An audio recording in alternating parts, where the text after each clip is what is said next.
اس زمانہ میں حضرت شموئیل علیہ السلام کو اللہ نے نبی بنا کر بھیجا۔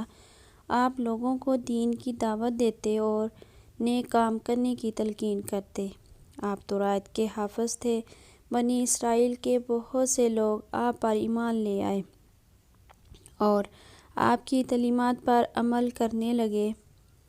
لوگوں نے حضرت شموئیل علیہ السلام سے التجا کی کہ ہم طاقتوروں سے مغلوب ہو جاتے ہیں، وہ ہمارا خون بہاتے ہیں، ہمیں بے گھر کر دیتے ہیں، ہماری اولاد کو غلام بنا لیتے ہیں، ہماری کمزوری سے فائدہ اٹھا کر عمالقہ ہم سے تبوک سکینہ چھین کر لے گئے۔ ہم کچھ نہ کر سکے۔ ہم چاہتے ہیں کہ ہمارے اندر طاقت پیدا ہو جائے کہ ہم ان سے تابوت سکینہ واپس لے آئیں۔ کافروں نے تابوت سکینہ کو لے جا کر بہت نقصان پہنچانا چاہا لیکن کامیاب نہ ہو سکے۔ تابوت سکینہ کی تعریف یہ ہے کہ اس تابوت میں تورات کے علاوہ حضرت موسیٰ علیہ السلام اور حضرت ہارون کے تبرکات تھے۔ اسے مقدس اثاثہ سمجھا جاتا تھا۔ بنی اسرائیل نے شموئیل سے کہا کہ ہمارے لیے کوئی بادشاہ مقرر کریں تاکہ ہم اپنی سلطنت قائم کر سکیں اور بادشاہ کی رہنمائی میں جہاد کر کے دشمنوں کو زیر کر سکیں۔ حضرت شموئیل علیہ السلام نے ان سے کہا کہ مجھے اس بات کا شبہ ہے کہ تم لوگوں کو اگر جہاد کا حکم دیا جائے تو جہاد کے لیے تیار نہ ہوں گے۔ تم بزدل اور ڈرپوک ہو چکے ہو۔ اسرائیلیوں نے کہا کہ ہم ضرور لڑیں گے۔ دشمنوں نے ہمارے گھروں سے نکال دیا ہے، ہمارے بیٹوں کو ہم سے جدا کر دیا ہے۔ ہمارا دشمن جالوت ہے۔ حضرت شموئیل علیہ السلام نے بنی قوم اسرائیل سے کہا کہ اللہ تعالیٰ طالوت کو تم پر بادشاہ مقرر کرے گا۔ اسرائیلیوں نے کہا کہ طالوت تو غریب ہے اور معمولی آدمی ہے، ہمارے پاس دولت بھی ہے اور عزت بھی، طالوت کو نام پر کس طرح بادشاہ مقرر کیا جائے گا؟ حضرت شموئیل علیہ السلام نے کہا کہ طالوت کے پاس علم ہے اور قوت ہے۔ اللہ تعالیٰ نے علم والے اور قوت والے کو پسند کرتا ہے۔ لوگوں نے کہا کہ اس کی بادشاہی کی کیا نشانی ہے؟ حضرت شموئیل علیہ السلام نے جواب دیا کہ طالوت قوت والا ہے، وہ تنہا جا کر عمالقہ سے تابوت سکینہ کو لا کر دے گا۔ اس کے بعد شموئیل علیہ السلام نے طالوت سے جا کر کہا کہ اللہ نے بنی اسرائیل پر تمہیں بادشاہ مقرر کیا ہے، تم جالوت سے جنگ کرو اور عمالقہ سے تابوت لے کر آؤ۔ حضرت طالوت علیہ السلام جنگ کے لیے تیار ہو گئے۔ جنگ میں شامل ہونے کے لیے لوگوں کو جمع کیا اور کہا کہ جالوت ظالم ہے، ہم اس سے جہاد کریں گے اور تابوت سکینہ بھی واپس لائیں گے۔ کیا تم سب جہاد کے لیے جانے کے لیے تیار ہو؟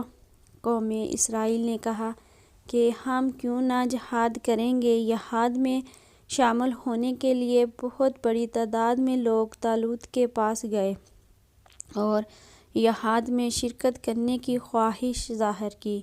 طالوت جانتے تھے کہ قوم بنی اسرائیل بزدل ہے۔ طالوت نے ان سے کہا کہ مجھے معلوم ہے تمہارے حوصلے پست ہیں، تم میدان جنگ میں ٹھہر نہ سکو گے، اس لیے میں چاہتا ہوں کہ تمہیں آزمائش میں ڈالوں جہاں جہاد میں جانے کے لیے تمہیں بڑے کڑے امتحان سے گزرنا ہوگا۔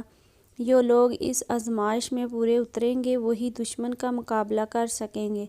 طالوت نے جہاد میں جانے والوں سے کہا کہ جب دشمن کا مقابلہ کرنے چلو گے تو تم دیکھو گے کہ راستے میں ایک نہر بہہ رہی ہے۔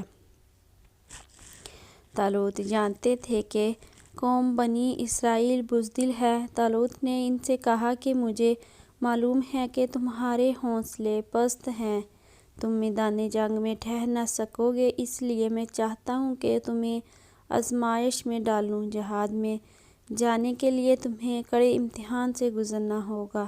جو لوگ اس آزمائش میں پورے اتریں گے وہی دشمن کا مقابلہ کر سکیں گے۔ طالوت نے جہاد میں جانے والوں سے کہا کہ جب دشمن کا مقابلہ کرنے چلو گے تو تم دیکھو گے کہ راستے میں ایک نہر بہہ رہی ہے۔ پانی دیکھ کر تم لوگوں کو پیاس محسوس ہوگی۔ جو لوگ اس نہر کا پانی پئیں گے وہ ہمارا ساتھ نہیں دے سکیں گے۔ ہاں، اگر حلق تار کرنے کے لیے چلو بھر کر پیو گے تو کوئی مذائقہ نہیں ہے۔ چنانچہ طالوت کی اس شرط کو سن کر بہت سے لوگ حوصلہ ہار گئے اور واپس لوٹ گئے۔ جن لوگوں کا ایمان پختہ تھا وہ طالوت کے ساتھ روانہ ہوئے۔ راستے میں ایک نہر ملی۔ کچھ لوگ پیاس برداشت نہ کر سکے، وہ پیٹ بھر کر پانی پی گئے۔ ایسے لوگوں کو طالوت نے بند کر دیا۔ جن لوگوں نے پیاس برداشت کی وہ طالوت کی فوج میں رہے، دشمن سے مقابلے کے لیے راستے ملتے کرتے رہے اور اللہ پر پختہ یقین رکھتے تھے اور ایمان والے تھے۔ جالوت کو اطلاع مل چکی تھی کہ طالوت فوج لے کر مقابلے کے لیے آ رہے ہیں، اس لیے وہ بھی اپنی جگہ سے فوج لے کر لڑنے کے لیے چل پڑا اور میدان جنگ میں پہنچ گیا۔ جب طالوت اور جالوت کا آمنا سامنا ہوا تو دیکھا گیا کہ جالوت کی فوج کثیر تعداد میں ہے۔ طالوت کی فوج میں سے کچھ اسرائیلی خوف زدہ ہو کر طالوت سے کہنے لگے کہ جالوت بھاری فوج لے کر آیا ہے، ہم اس کا مقابلہ نہیں کر سکتے، ہم تو ان کے مقابلے میں بہت کمزور ہیں۔ طالوت نے سن کر ان کو بھی رخصت کر دیا۔ جو لوگ ایمان لا چکے تھے انہوں نے طالوت کا ساتھ نہ چھوڑا۔ ان کا عقیدہ تھا کہ شیخ اور شکست اللہ کے ہاتھ میں ہے، وہ جم گئے۔ طالوت نے اللہ سے دعا کی کہ اے اللہ، ہمارے قدم جمائے رکھ اور ہمیں صبر عطا کر اور کافروں پر فتح دے۔ جالوت نے پوری تیاری کے ساتھ آ کر مخاطب ہو کر بنی اسرائیل کے کسی ایک آدمی کو مقابلے کے لیے بلایا۔ طالوت کی فوج میں حضرت داؤد علیہ السلام بھی تھے، جو ابھی چھوٹی عمر کے بچے تھے، کم سنی کے باعث لڑنے کی غرض سے نہیں آئے تھے۔ جب جالوت نے آواز دے کر للکارا تو حضرت داؤد علیہ السلام توقع کے خلاف بہادری کے ساتھ آگے بڑھے اور جالوت کا کام تمام کر دیا۔ یوں ہی جالوت ہلاک ہوا۔ جالوت کی فوج کے قدم میدان سے اکھڑ گئے اور بھاگنے کے لیے میدان لوط کے ہاتھ آیا۔ حضرت داؤد کی جرأت اور بہادری دیکھ کر اسرائیلیوں میں خوشی کی لہر دوڑ گئی۔ داؤد ہر دل عزیز بن گئے۔